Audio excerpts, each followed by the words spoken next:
Mongolia is one of the enigmas in the world today.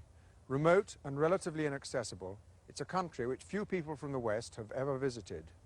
For many years, this land, with its tales of horse-riding nomads and caravans of camels, had fascinated me. However, our initial approaches to make a film there met with little success, and the idea only became reality when Professor Owen Lattimore, the Central Asian explorer and Western expert on Mongolia, agreed to help us. His attachment and commitment to this part of the world spans over half a century. As our advisor, he helped us negotiate an agreement with the Mongolians. This agreement made it clear that whilst we could use our own cameraman and sound recordist, we would always be accompanied by an interpreter and a television organizer who would supervise both the subject matter and the shots we took.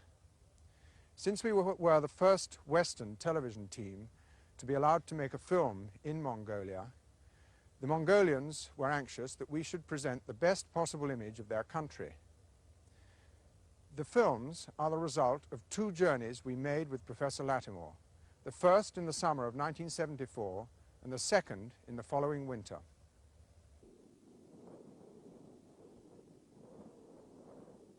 The Mongolian People's Republic is the size of all Western Europe and has a population of a little less than 1.5 million.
And I remember one day seeing a caravan of camels loaded with wool being led into the station yards at railhead, and the camels kneeling, grunting as they kneeled beside the railway cars, and the loads being taken directly off the camels into the railway wagons.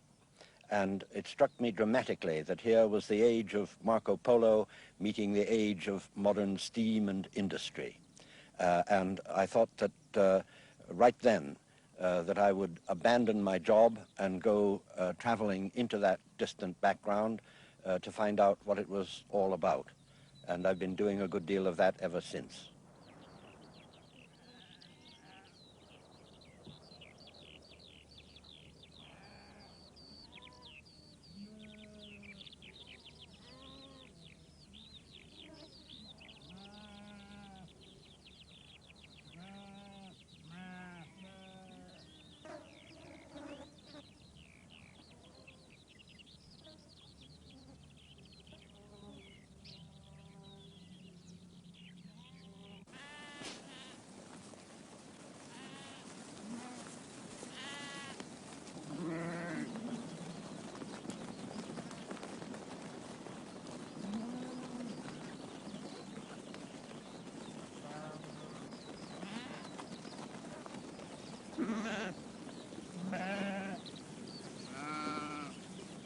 Mongolia stands near the center of the great zone of migration between the Hungarian plains and the plains of Manchuria and North China.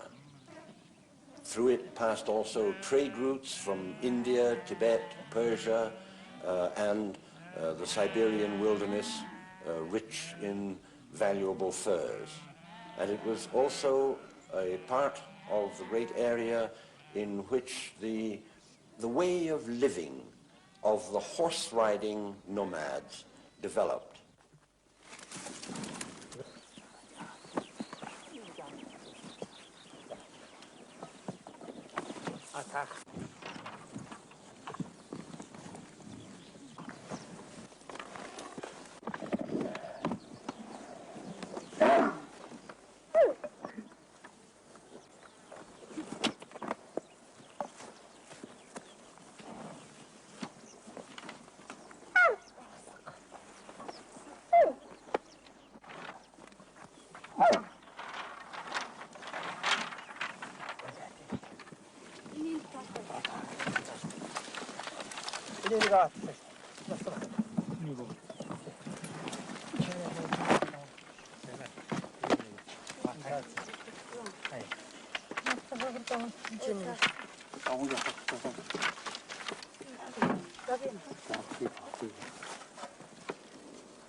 The great legend, in which there is a lot of historical truth, that the nomadic way of life provided for the emergence of horse-riding warriors, was not peculiar to the Mongols, and it wasn't invented by Genghis Khan. The same thing existed in the entire nomadic band from Hungary to Manchuria. In warfare, Genghis Khan developed the advantages of Mongolian horse-riding mobility. The mobility of animal property of all kinds was important, because the Mongols had an army which could be followed by flocks and herds and families, including the women.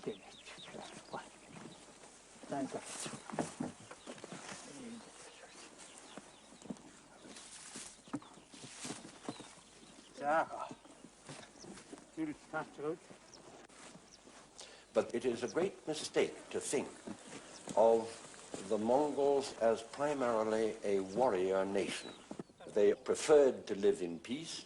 There is a celebrated birch bark manuscript that was recovered in Russia, in the area invaded by the Mongols, which was written by a Mongol warrior lad far from home, and the song is in alternate stanzas, one to be sung by the son and the other by his mother. The son lamenting his separation from his homeland, and the mother lamenting that she may never see her son again. Now this gives you a sort of human insight into the fact that the conquests of Genghis Khan, which involved so much suffering for other people, also inflicted suffering on the Mongols themselves.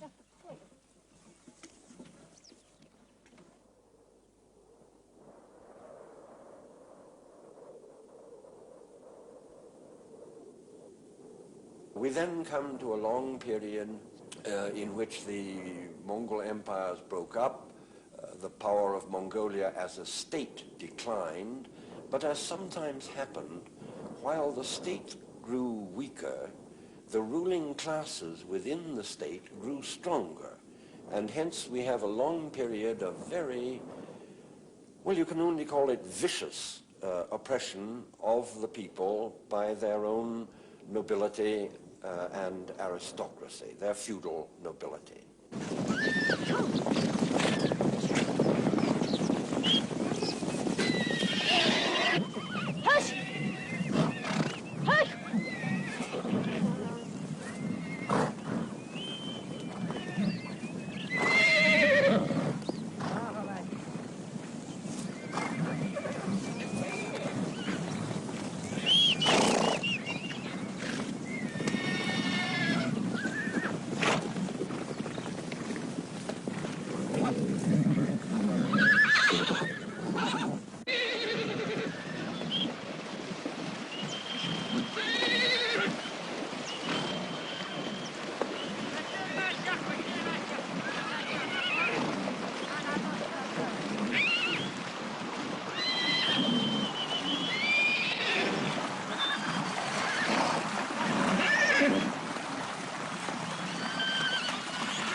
The Mongolian Revolution began in 1921.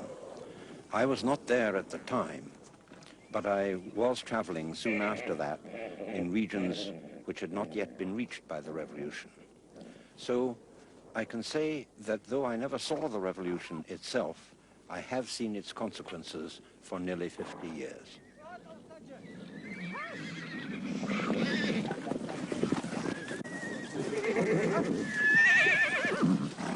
You might think, seeing people riding horses, milking camels, cows, ewes, goats, that this is an old nation only at the beginning of transformation. On the contrary, the people who are doing these things are also literate people who run their own collectives, which are called nigdals. This nigdal, Freedom Nigdal, supports 3,000 people and 80,000 head of livestock.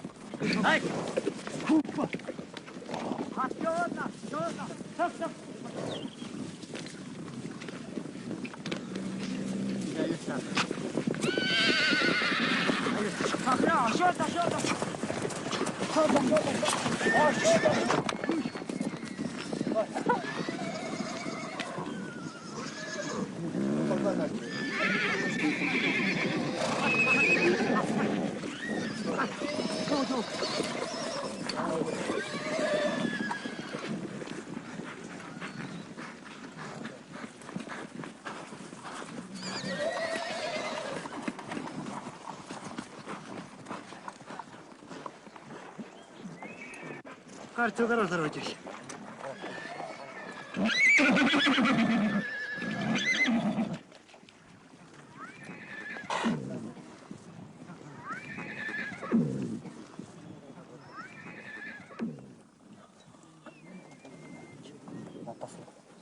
Sadırma.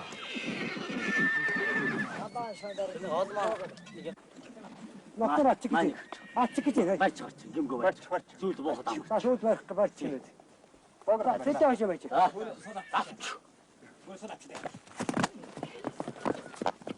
Hoş, siz de hoş.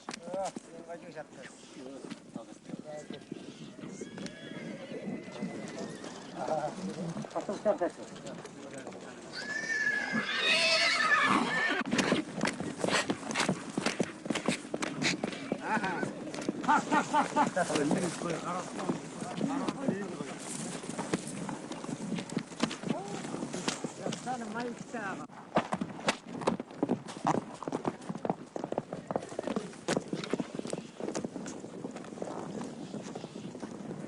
Rahat ol. Mehmet. Sabah sen gittiği göre. Onu koy, koyak onları bir soğutuk çıkar. Bitti onları, bitti. Sağ çevirsin. Baç baç. Duvar tutar çıkın.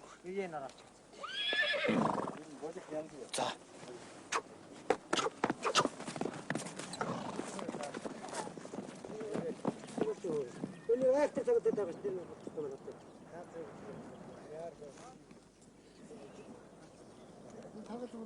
Daadiktara yana xo'stus, zolim, modligit. Xo'sini sudada ямар янзтай байна уу? Одоо ингээ харцаа. Кэрсгавра. За эхлээд кэрсгавныхаа гэрлийг тохируулаад. За одоо харцаа. За энэ. Яа гэж ингэ. За босч байгаа. За ингэж байгаа. За зүт. За тийм хар гэрлээ тохируулнаа. Модлыг хэлнэ. Ямар янзтай маргаж байна. Манай зурган дээр ч гэсэн харагдаж байгаа шүү дээ, тийм ээ. Ямар янзтай маргаж байна. За нүг. За манд тухайд гээл та. Эсүүд гарч. За эсүүд нь ямар янзтай юм байна? Нарийнхан нөхдөд гуурсан гэлбэр. За маш зүг. За нарийнхан гуурс нөхдөд маргаж байна, тийм ээ. За тэгэхээр энэ гуурс чи ямар учиртай вэ? Энэ нөхдөд одоо гуурстай маргаж байна гэж байна, тийм ээ. За энэ ямар учиртай вэ гэх юм бэ? Яагаад гуурстай нөхдөд байгаа? За нүг ингээ хэлдэг. Энэ гуурсаар бол арган нөхөд эрдэстээс өөдөөрөө дамжлах. From the time they are 8, all the children of the collective go to the Nigdal school. Those whose camps are too far away board at school during the term.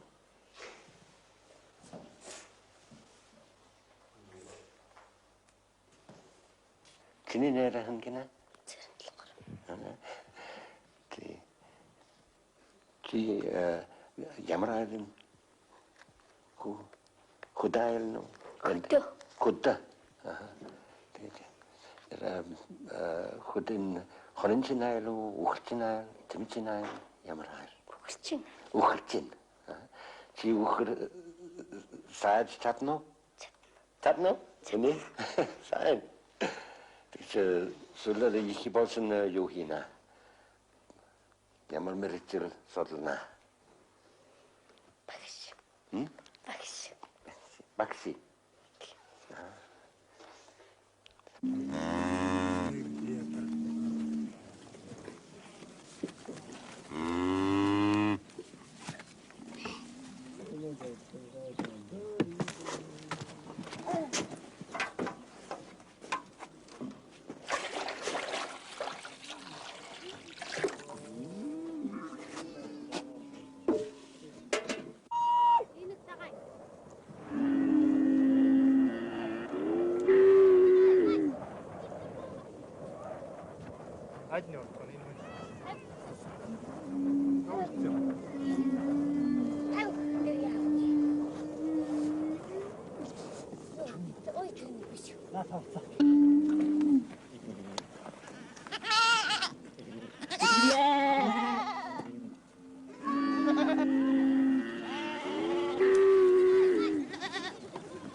Жараас 80 литр суусан. Жараас 80 тэгэж. Үнэ бол Үнэ жилдэн 270 литр суусан. Хоны яма Ямаанаас 18, 15-аас 18 литр суусан. гүү юу? Гүү 60 литр суусан. Гарны нэг жил. Тий. Ханы сон нэгдэл жирийн сон нэгдэл байна уу? Харин өөр нэгдлээс баян байна. Манайх их баян нэгдлээ. Баян нэгдэл. Одоо бас үйлдвэрнэ. Үйлдвэр сайт малынхаа үйлдвэрийг сайжруулсан 5 тэрэлтээр байна. Өрн нэмэл ходог манайд бараг 300-га дөрөв. Энэ байна чи. Яасан уу? Их олон бий. Тэгээд юу Мал усахад усаар хангалттай байна. Тий. Усан сангууд ус хотоггүй газар усан сангууд. In this Nigdo, as everywhere else in Mongolia, the transition from the old method of pasturing animals under the authoritarian control of nobles and clergy was a transition that paid a human cost. People knew that they wanted to get rid of the old before they were quite sure about the methods of the new.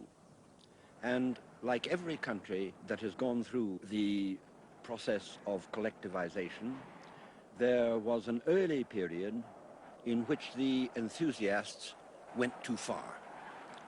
And this resulted not only in losses, but in some areas of Mongolia in actual uprisings, which were exploited by those members of the old society who wanted the new society not to succeed.